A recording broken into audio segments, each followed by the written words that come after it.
Hey guys, welcome to my channel. And in this video, we are going to talk about India-Canada relations.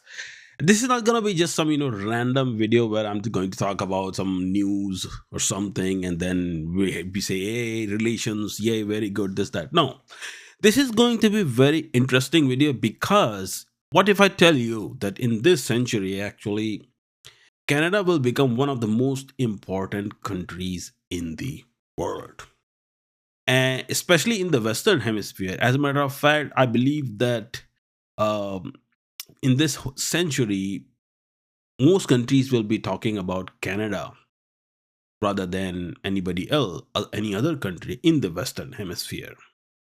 And why that is, what's going on, and what exactly is going on with this whole India Canada relations and all that, let's talk about that as well. And this is very important video, so please stay with me till the end. And I'm not gonna take much of your time. It's gonna be like probably 30-minute long video, give take.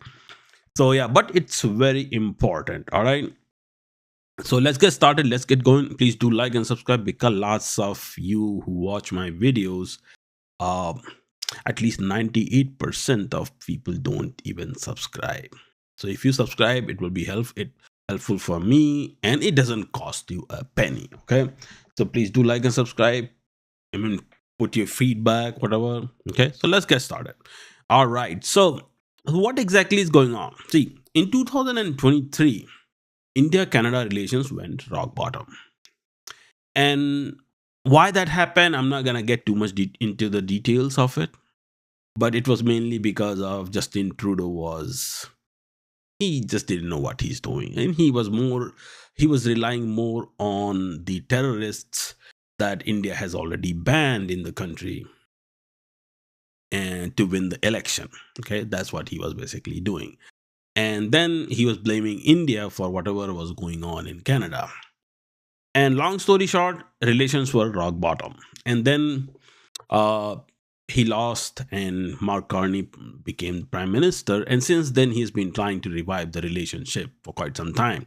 And so much so that India's Prime Minister Modi, he went to Canada last year. I think it was July, for G7 summit, from where actually President Trump ran away within a couple of hours because he didn't want to face Prime Minister Modi. Anyways, so that's where the whole entire relationship was. And this whole Canada, India Canada relationship, actually, it really started from that G7 summit, where on the sideline of G7 summit, India and Canada and both prime ministers actually met and they talked. They talked about how to actually revive CEPA as CEPA, that is more like India Canada Free Trade Agreement. Then also they talked about how to revive the trade between the both countries in other areas, considering that President Trump has been threatening for tariffs for everything and anything. I mean, if you don't wear proper cologne, then he will threaten you for tariff. So um, Mark Carney is not wearing proper cologne. I don't like his cologne. 25% tariff. It was somewhat like that, and that has become a problem for other countries. Why? Because if a country trades with the US, then they have to worry about tariffs or sanctions or some sort of weaponization. They use the dollar, then they have to worry about tariffs and um, sanctions. If they have some sort of technological sharing or something, then they have to worry about the getting the spamware, then some sort of spying or some sort of cyber attack. If they buy defense hardware or something, then you never know when they will stop it from stop it remotely. Whatever you do with them, there is always some sort of disadvantage that is a very big risk. It's always weaponized one way or the other. Now, when you do that, then nobody would want to trade with you. That's the rule number one. Now, so I think the most of the countries are now realizing it, and they are actually sick and tired of it too.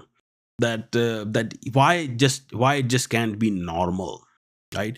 So that's why I think the India and Canada relations are now being revived, because both countries have realized that it's no point in ruining the relationship of the two countries for some third party. And that is the foundation of this revival.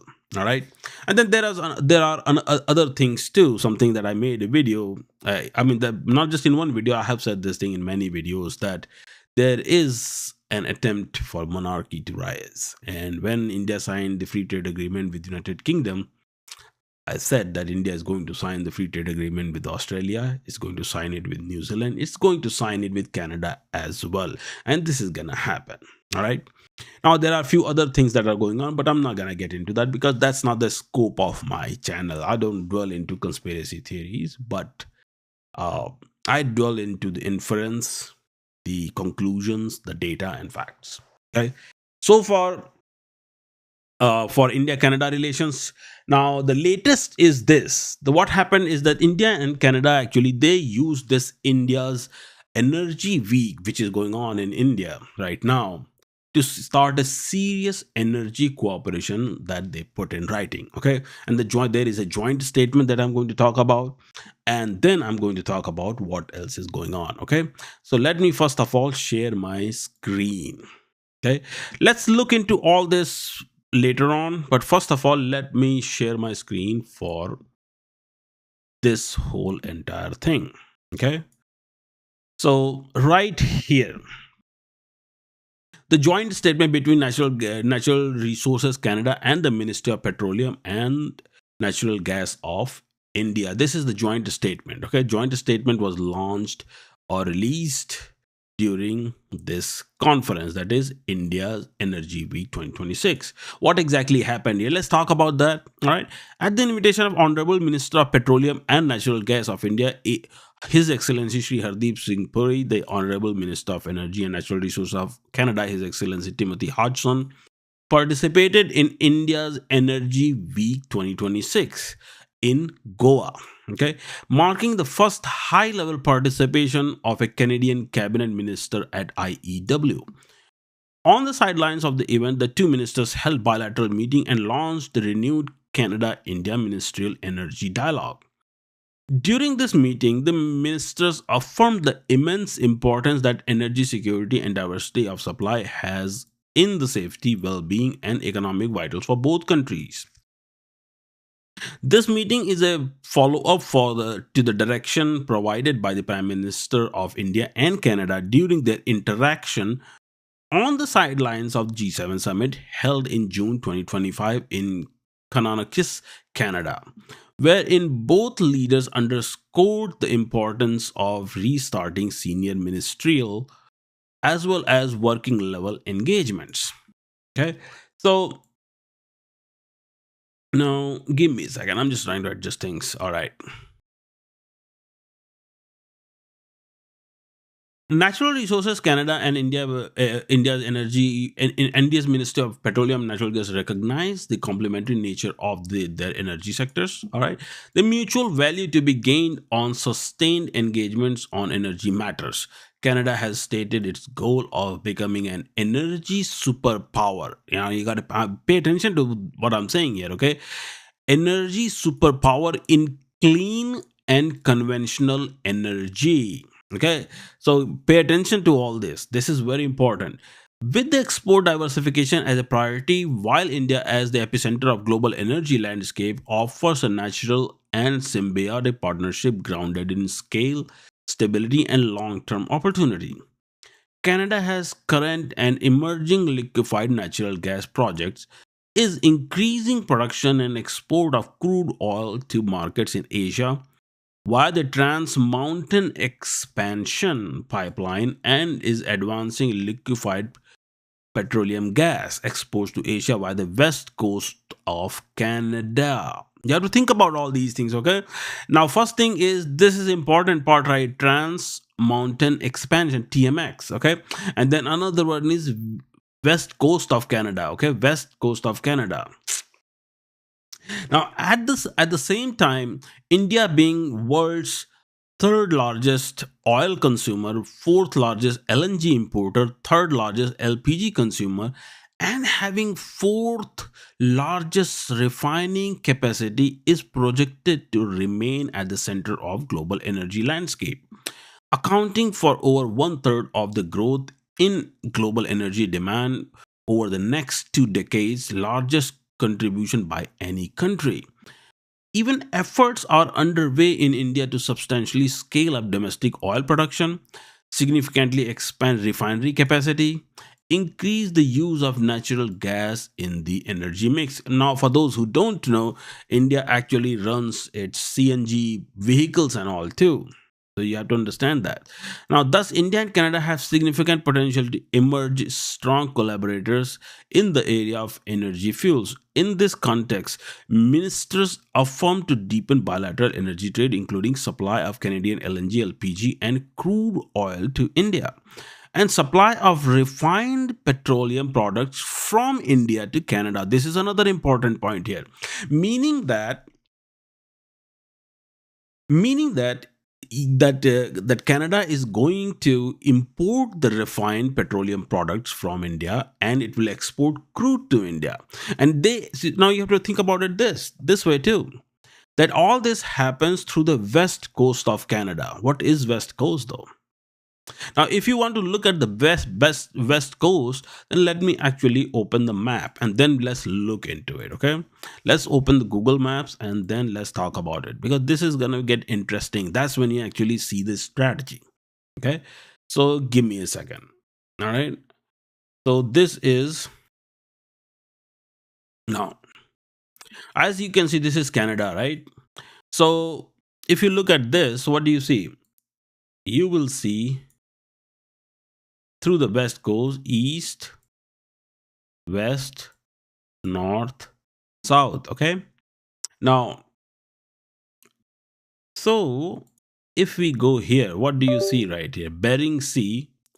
Okay, so Bering Sea, Alaska, right here. So what do? They come, see, this whole entire Arctic is right here. This whole Arctic is right here, right? And then west, meaning that if you want, you can just simply come from here. Okay, and then right here somewhere is also Vladivostok too. So it is, so right now from here it will deliver like this. You can deliver like through this. Okay, also there is another way to do it, is that right here in the Vladivostok, there is Vladivostok Chennai corridor right here.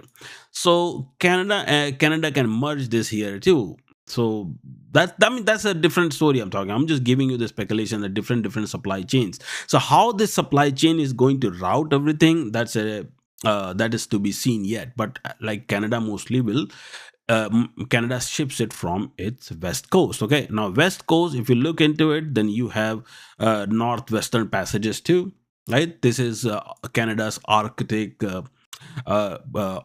choke point, or the trade route. So what they're gonna do from the Arctic, they can bring it here too. Okay, so that's that. All right, now let's go back to the this thing. Okay, so we talked about petroleum products from India to Canada. Okay, the ministers recognize the importance of joint commercial and investment partnership in each other's energy sector. Okay, joint commercial and investment partnerships in each other's energy sector. What will be each other's energy sector we are talking about here? I mean, so you see, India has another other things, like for example, India has oil exploration, India has natural gas exploration, things that are going on in the Arabian Sea and in the Indian Ocean. So Canada can invest over there as well. Okay, so there will be partnerships, and also there are other partnership down the line too, which I will talk about later on in the video. But first, let's focus here. Canada is actually quick to build energy projects and supply products to international markets, with Asia as a priority region. In 2025, the Government of Canada launched the Major Projects Office and announced the acceleration of several energy and resource projects and strategies, representing more than $116 billion in investments. India is also investing heavily in its own energy supply and prosperity. India highlighted the various policy reforms undertaken, including the huge investment opportunity of $500 billion in overall value chain of energy sector by 2030. Recognizing this, the ministers agreed to deepen long-term partnerships aimed at facilitating increase reciprocal investment in the Canadian and Indian energy sector. So, for those who don't know, if you really want to invest anywhere right now, then you have to invest it in India's energy sector. They are going to invest by 2030. That up to it's gonna be 500 billion dollar investment. Okay. Now let's go further.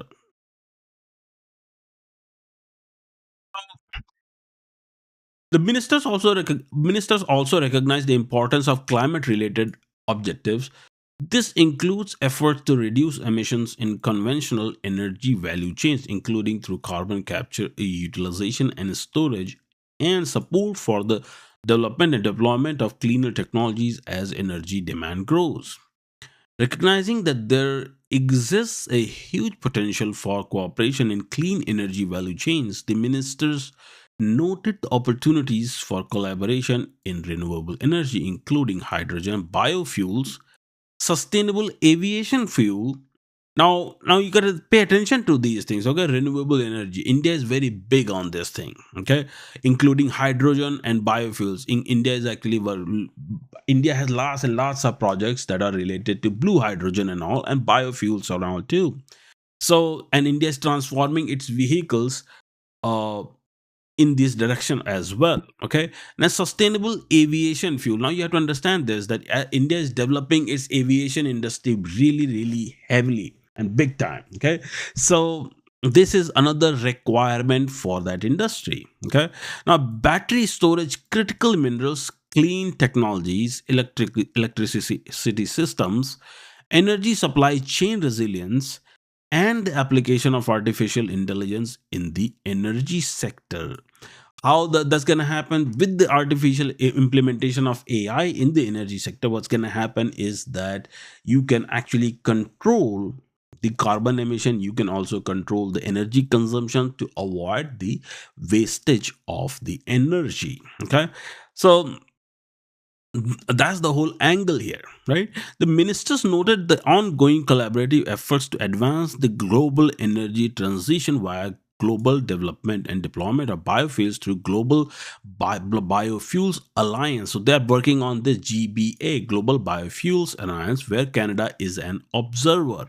Okay, so, now building on the deliberations, both sides affirm the importance of energy security and diverse energy supply chains. Canada, as a safe, secure, and reliable supplier, and India, as a major consumer, can act in partnership to deepen trade and ensure stable and secure energy supplies. Canada and India will collaborate to promote, strengthen cooperation across trade in the energy sector, including services.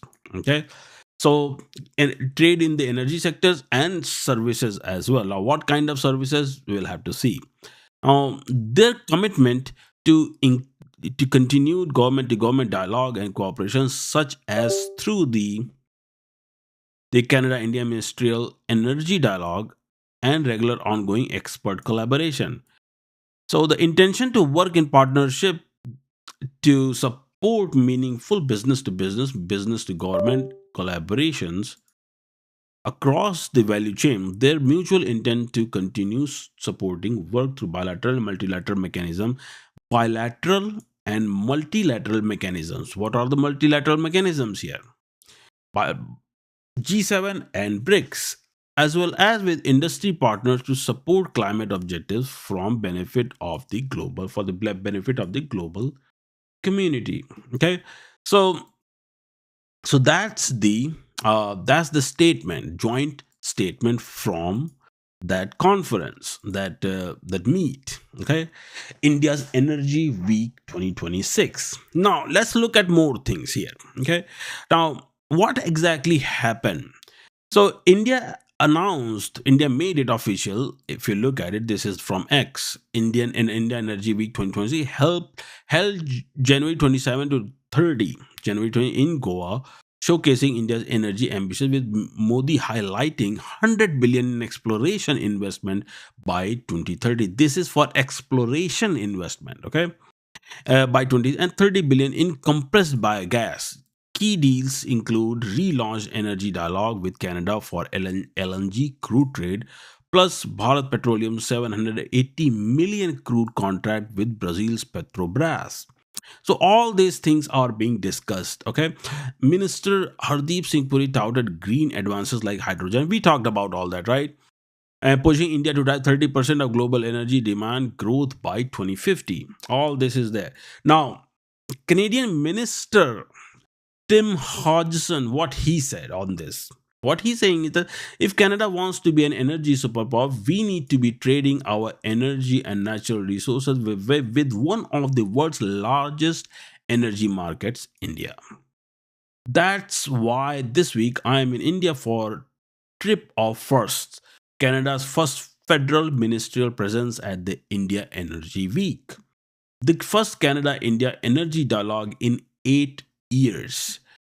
As major projects are being built at home, we are building relationships abroad that will allow us to sell our products worldwide and carve out a new path for a stronger, more sovereign Canada. Now you have to understand that stronger and more sovereign Canada, meaning that you have to diversify everything, your trade and all that, so that no, you don't have put all your eggs in one basket. That's how you protect your sovereignty. Now we talked about that, right? Now let's look at this. So what's exactly Canada is doing to move forward with this whole thing? What Canada is doing is that Mark Carney, the Prime Minister Carney is working on a trip to India and possible trade deal. That's what he's working. Prime Minister Mark Carney plans to make a potential important visit to India in the next couple of months. By March, around that, government officials have confirmed as Canada continues efforts to diversify trade, attract investment, and mend international fences. While government officials emphasize trip hasn't been finalized and wouldn't necessarily mean any deals if it occurs, the intensity of the planning in Ottawa suggests that two countries are trying to heal the wounds and perhaps revive talks on the comprehensive trade deal that almost signed under blah blah blah all that. Okay, so these deals were basically ready. It's just that Justin Trudeau's nonsense basically stopped it. Okay, so Mark Carney is gonna go and he's gonna take care of this business. Okay, now India's national security advisor has already he's already in Canada talking about all these things. They plan all the trips and everything, right? So that's why that is okay. And so this is going to happen, but whether it's going to happen in March or it's going to happen in April, only time will tell. But it's going to happen sometime. Okay. Now, let's look at another thing. What exactly was said by Tim Hodgson? He made a very strong statement here. Okay. The Minister of Energy and Natural Resources of Canada says, I don't need to tell India what it means when people use their economic integration with your country for coercion. Now, for those who don't know, that US actually imports almost 65% of Canada's crude oil and natural gas and all that thing. Okay, 65 to 70% of everything that Canada produces, it goes to the United States. Now, there are certain nuances to this whole thing. You have to understand the oil business, oil market, how oil trade actually works. Okay, and I will explain all that down the line in the video. Okay, so stay with me and let's keep going. I don't need to tell you what it means when hegemons use tariffs as leverage. We live in a changing world, and energy is at the center of it. I'm here because, like you, the way to resist that change is to build multilateral relationships and to double down on diversification of supplies. Yes, you just did with the European Union signing the mother of all deals was a perfect example of saying no. We are not going to live in a world uh, where might makes right. We are not going to live in a world where the strongest put tariff on everyone else. We are not going to live in a world where we believe in free trade and trusted relationships. We are going to live in a world where we believe in free trade and trusted relations. Canada is a great supplier of those critical minerals, and we'll be talking about that. And a number of our companies are here at this conference to both help you develop your own critical minerals, but where we have one wants to share to help you with energy transition. We will be doing that. We need to diversify our supply. Canada used to provide 98% of its energy to one customer, and we all know what who that customer is. We are committed to diversifying our supply. We see the opportunity to work with India, as was said, to the fastest growing demand of energy in the world will be in India, whether it is LNG, LPG, uranium, or oil. So that's what's going on. That's what he said. Okay. So as you can tell that Canada is not taking those threats lightly. And Canada will be not just only selling or exporting the crude oil or and all that. Canada is going to export lots of other things, and those things will be from crude oil to uranium to aluminum to steel and all that. Now, why that is? Now, let's look at the numbers real quick. Okay, the numbers say something else. Numbers are saying that Canada's energy export dependence on the US is extreme. The Canadian Energy Minister has publicly said around 98% of Canada's energy exports go to the US. On crude oil, the data is even more blunt. About 97% of Canada's crude exports went to the US in 2023. So, now when this type of thing happens, right? 98%, 97%, right? And you have one, when you put all your eggs in one basket, then chances are that there will be cracks sooner or later. Okay. So when the G7 was formed, the foundation of G7 was basically the Canada and US natural resources. Their natural resources, their crude oil, all that was the foundation. And they were like, okay, we can control this whole thing. But and Canadians were very happy about it. Okay, now some of you will like, hey, so why Canada just doesn't reduce the or stop those things and stop sending all the refinery all the crude oil to US? See, the problem with refinery or the or not just refinery, but problem with the digging a well or drilling a well is this, that once you drill the well, you cannot stop it. That's the problem. Okay, meaning that once the well is drilled, once the crude oil starts to come out, then you only thing you can do is collect, store, or export. Collect, store, or export.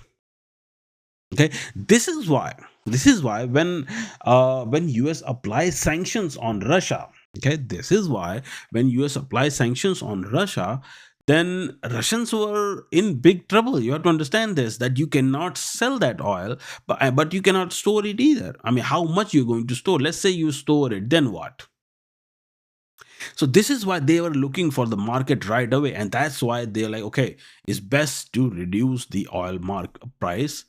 Forget about OPEC, forget about OPEC plus marketing, all that rules and regulation, forget about all that. Let's reduce the price, bring it down so much so that no other country will even dare to match that break even price. What they did, they reduced the price to $60 per barrel, or in fact below that. In fact, I think right now it's 55. That's at that rate India is buying the Russian crude. Why? Because so it is Russians need to sell it. Same thing for Canada too. So if Canada cannot stop until, not stop, but more so like Canada cannot diversify this whole thing until they find another partner, right? Another customer. So that's why they're looking for all this. They're looking for China, they're looking for India, they're looking towards some Indonesia, other countries, other emerging economies who are in need for this thing, so that Canada can diversify all this. Now, India, so now here's the thing, here's another thing that happened, that after India started to buy Russian oil, then India realized that, hey, this could be a very good business for them. This could be a very good business for them. And decided to what? They're deciding to increase their number of refineries, meaning that they are going to increase their refinery capacity. And they're like, hey, All these countries, they're producing the crude oil. Okay, fair enough. But what they're going to do with it if we don't buy it, if nobody buys it in the world filled with sanctions and tariffs and this and that? So, so what they're doing is that, hey, how about we increase our refinery and start selling the refined products from that crude oil? That's the whole strategy. Okay. And this is the master strategy that nobody's talking about. So, so what they're going to do is that they're going to find customers and take this all the crude oil from all the countries here and there, wherever they can get their hands on, and then start to sell the refined products to other countries, countries who do not have refinery, but they need this thing.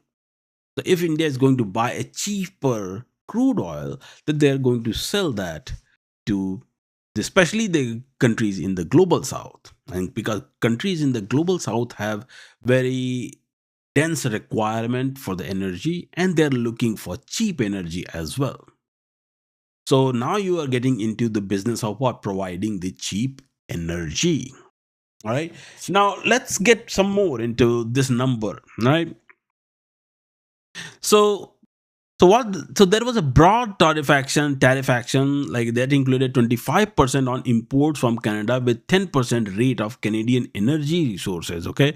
So Canadian energy resources are normally protected by what? They're protected by USMCA, and they because they become part of the USMCA qualifying goods. But under President Trump, I mean, it's very hard to tell what qualifies and what doesn't qualify at this point. All right. Now, and then section 232, there are steel and aluminum tariffs. The steel and aluminum tariffs, they have been raised from 25% to 50% effective like June 4th. So now Canada is looking for a buyer of steel and aluminum. Now, for those who don't know, this is another interesting thing for India. Now I'm going to tell you this. This is the things that are the way things are moving forward. If you want to understand geopolitics, okay, if you want to ever understand the geopolitics and if you want to predict the nature of it, always look for the trade. Always start with the trade. You will understand every move. Now, what I'm getting at with this whole thing. What I'm getting at with this whole thing is that just watch, India is going to start buying Canadian steel too. So some of you like, why India doesn't have its own steel and all? Actually, India does have its own steel. I mean, I have worked on some of the steel plant myself. Okay. So so I mean, my education partly has been in the petroleum engineering and all too, so I know things. All right. Now here's the interesting part is that there is the steel that is required to build the icebreakers. Okay. Steel that is required to build the icebreaker, it is way different from the steel that India produces. So India is going to need steel that is required to produce icebreakers. And who can provide that steel? At first, Russians said that they are going to provide the steel, and they will. But Canada also has icebreakers too. So clearly, Canada has that steel as well. So Canada will what Canada will do? Canada will export that steel, that specialized steel to India, and India is gonna use that steel to build its icebreakers. Make sense? All right. So that's how you know how that's how you understand the geopolitics. All right. Now aluminum as well. So aluminum is something that India is also looking for that as well, because as you grow your aviation industry, then also you have to focus on your semiconductors and all that. Then you have automobile industry. All these are going to require aluminum. So India is going to actually import all that good stuff. Now, all that import is going to require what? All that import will require resilient supply chain, and it's also going to require the whole tariff free things. Why isn't that why Canada is actually looking for another partners? Now if Canada is going to charge a tariff India for all that, then what's the point of trading, right? And that's why I said that this is going to be very important. This is a very ground breaking thing that's going on right now. All right. So so they are going, so to remove the tariffs, how they're going to remove the tariffs and all that is by free trade agreement, that is CEPA, CEPA. So that's gonna, when I think when Carney visits India, the Prime Minister Carney, when he will visit India, I think that it's highly likely in one go they are going to sign all that paperwork right then and there. So probably by March or April you will hear that India and Canada are signing the free trade agreement. Okay. Now, now let's talk about. And we talked about the metal and all that, right? So now there is another thing too. The Canada. I just wanted to share this with the, for those who don't know, that Canada produces oil, but Canada also Canada sells the crude oil, but Canada imports the refined oil too. You have to understand, refined petroleum products. Canada imports those, and that's exactly what Canada is going to do with India. All right. Now, and now let's talk about a little bit of CEPA. What exactly happened with the CEPA? Okay, let me give you some numbers here so that we are on that as well.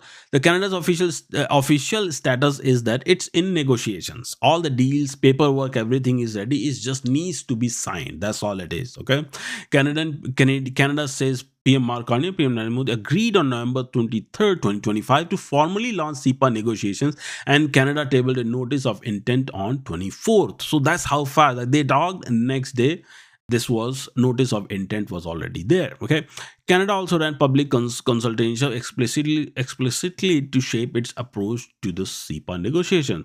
India's Commerce Ministry lists India Canada CEPA as an engagement, noting 10 rounds of talks were held earlier, with the 10th round in August 2017. So this is also a revival upgrade track, not brand new track either. So so reporting in late 2025 also describes the two sides agreeing to restart the CEPA track after the earlier stall. So it's there. It just needs to be signed. Most of it is done. Okay, but but until it is signed, then it's all negotiation talks and all that thing, right? So certain things are there. I think they're gonna sort all that out. Okay. Now the $1 billion or the $1 trillion question: what will be the currency of payments? Right? Because this is very interesting. I'll tell you why. If you use the US dollar, then there is a fear that you may get sanctioned. India is not going to stop buying Russian oil. People who expect that, who think that India is going to do that, no, that's not going to happen. Yes, there is news that India has reduced the Russian oil import and all that thing. But you have to understand this thing too. They reduce all that because they are trading in their national currencies. So to maintain that payment and all that mechanism, to how the payment mechanism works is basically dictating how much oil India can actually import from Russia at a given time. So when there is a slight delay or something, then India reduces it based on the money that is sitting there, okay, in their Vostro account and the Nostro account, all that. So Indian politicians, what they do is that they use that delay to BS with the American negotiators. Hey, we have reduced the oil, we have reduced the oil, we have reduced the oil import from Russia. But reality of it is that it will never ever happen. Simply because I have actually done this calculation and I made a video on it too. And with that calculation, America will have to impose at least 184% tariff on Indian products in order to completely nullify whatever benefits India is gaining from cheap Russian oil. That's the thing. But can America do that? Because after 25%, India has already stopped trading with US. Okay. Now coming to the US, India and US trade deal is also going to be signed. Okay. It's going to happen, and it's going to happen this year. All right, mark my words. It's gonna happen probably before summertime.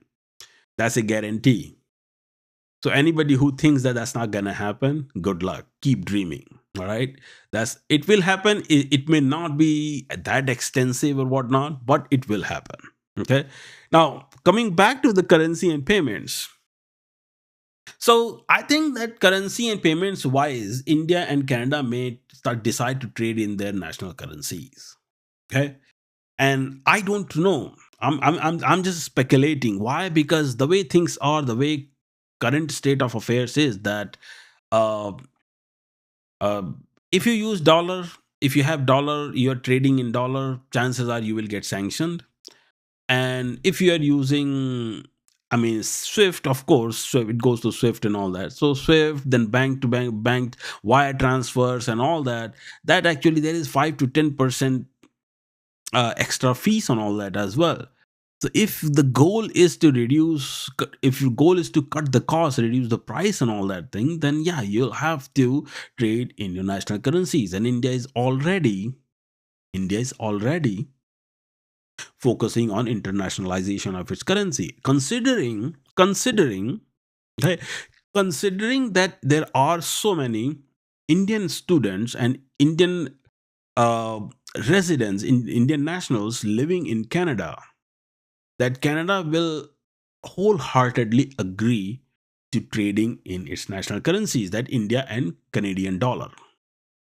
I mean, if you don't believe me, look at the Canadian ministers and all. So half of them are actually of Indian origin or Indian. So the way I'm looking at it is that it will be partial, like some mix of US dollar, Canadian dollar, and Indian rupee. It will be three currency baskets they're going to use, and maybe they will start with the dollar, but as they sign the free trade agreement and all that, and now since US has a H1B problem, so Canada may end up opening its doors that yeah, let's invite all the Indian students and all that back to normal, and they may start to the Canadian, I mean, Indian student intake to Canada or rush to Canada may probably increase over the period of time, and you will see that happening. Okay, it will be lots of it will be because it is in favor of Canada.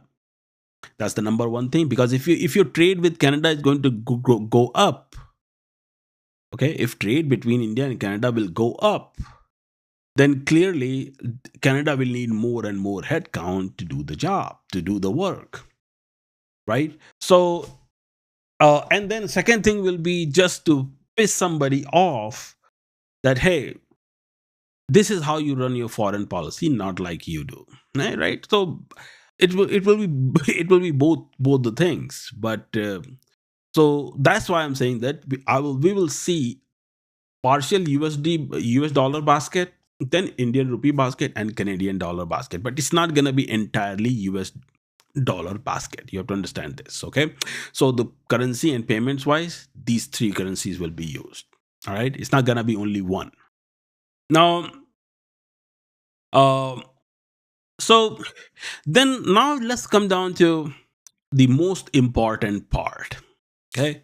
The most important part, the whole thing that I said, that Canada will become one of the most important countries in the world in this century. Do you know why that is? It's because of the Arctic. Canada is already in Arctic, okay?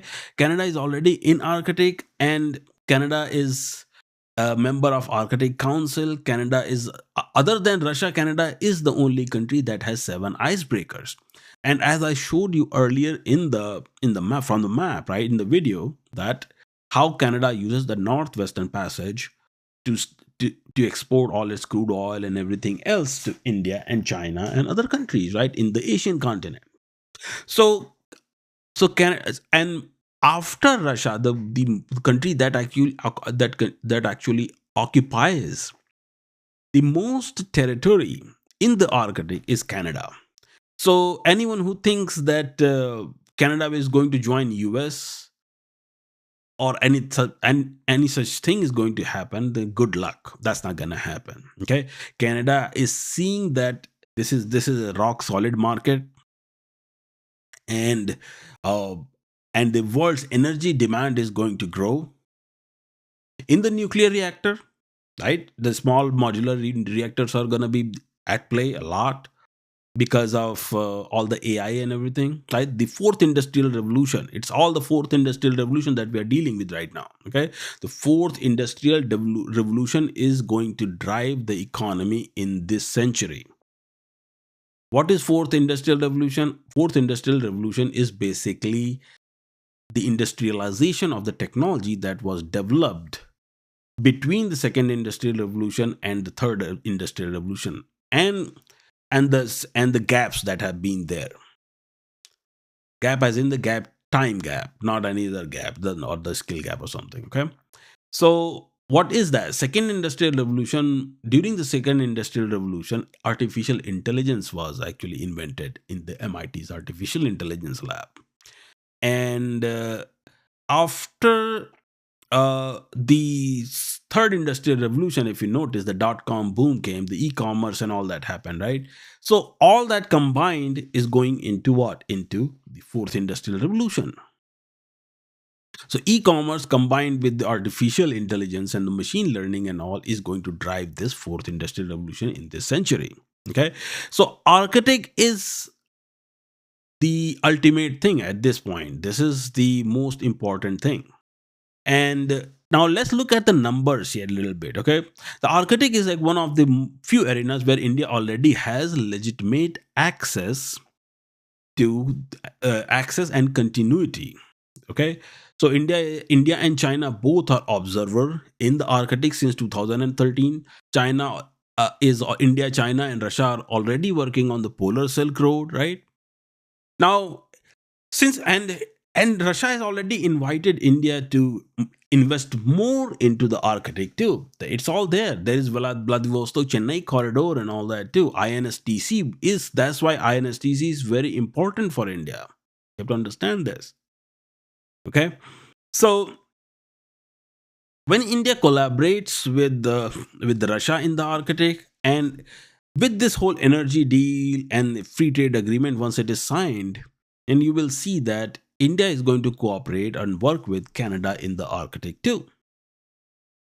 Now, if India is going to work with Canada and Russia and all that, then you can see that India becomes a convergence from Canada and Russia for Canada and Russia. And chances are that, considering that both countries are going to work, uh, are doing the same thing, so Canada and Russia can collaborate in the Arctic too.